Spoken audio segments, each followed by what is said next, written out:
Hi hello. ഈ ഒരു final look കാണാനായി വീഡിയോ ലാസ്റ്റ് വരെ കാണണേ.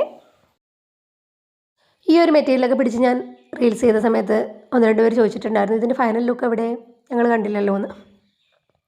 സീരിയൽ ആക്ട്രസ് കല്യാണി അനിലിൻ്റെ ഈ ഒരു ലുക്ക് റീക്രിയേറ്റ് ചെയ്യാൻ വേണ്ടി കസ്റ്റമർ കൊണ്ടുതന്ന മെറ്റീരിയലാണ് ഇത്. ബ്ലൗസ് സെൽഫ് പ്രിൻറ്റ് അല്ലാതെ പ്ലെയിൻ 2x2 ബ്ലൗസിൻ്റെ മെറ്റീരിയലാണ് എടുത്തിരിക്കുന്നത്. ഹാൻഡ് വർക്ക് ചെയ്താൽ മതി എന്ന് പറഞ്ഞിട്ടുണ്ടായിരുന്നു. ബാക്കി ധാവണിയുടെ ഷോളും സ്കേർട്ടിനുള്ളതും സെയിം മെറ്റീരിയലാണ്. അപ്പോൾ ഞാനിതൊക്കെ വെച്ചിട്ട് എങ്ങനെയാണ് ഈ ഒരു സ്റ്റൈൽ റീക്രിയേറ്റ് ചെയ്തതെന്ന് നമുക്ക് നോക്കാം. ടടേ. അപ്പോൾ ഇതാണ് ഫൈനൽ ലുക്ക് വരുന്നത്. പഫ് സ്ലീവായിട്ടാണ് ചെയ്തിരിക്കുന്നത്. സ്ലീവിൻ്റെ എൻഡിലും നെക്കിലും ബീഡ്സ് വർക്ക് ചെയ്തിട്ടുണ്ട്. പ്രിൻസസ് കട്ട് ക്രോപ്പ് ടോപ്പായിട്ടാണ് ബ്ലൗസ് ചെയ്തിരിക്കുന്നത്.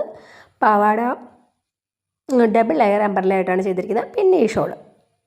അപ്പം നമുക്ക് ഈ ഷോള് യൂസ് ചെയ്തിട്ട് ഈ പെണ്ണിനെ ഒന്ന് സുന്ദരി പെണ്ണാക്കാം. ഇപ്പം കല്യാണിയുടെ ലുക്കിനോട് ഏകദേശം മാച്ചായിട്ട് വരുന്നില്ലേ? ഇതുവരെ പറയാത്തൊരു കാര്യം കൂടി ഇനി പറയാം. അപ്പം നിങ്ങൾക്കും നിങ്ങളുടെ റിലേറ്റീവ്സിനോ ഫ്രണ്ട്സിനോ ആർക്കെങ്കിലും ഇങ്ങനത്തെയൊക്കെ ഡ്രസ്സുകൾ ചെയ്യണമെന്ന് ആഗ്രഹം ഉണ്ടെങ്കിൽ എനിക്ക് DM ചെയ്താൽ മതി കേട്ടോ. അപ്പോൾ ഫൈനൽ ലുക്ക് ഇഷ്ടമാണെങ്കിൽ എന്ത് ചെയ്യണം? ലൈക്ക് ചെയ്യണം. കൂടുതലൊരു കമൻറ്റ് ചെയ്യാൻ മറക്കല്ലേ.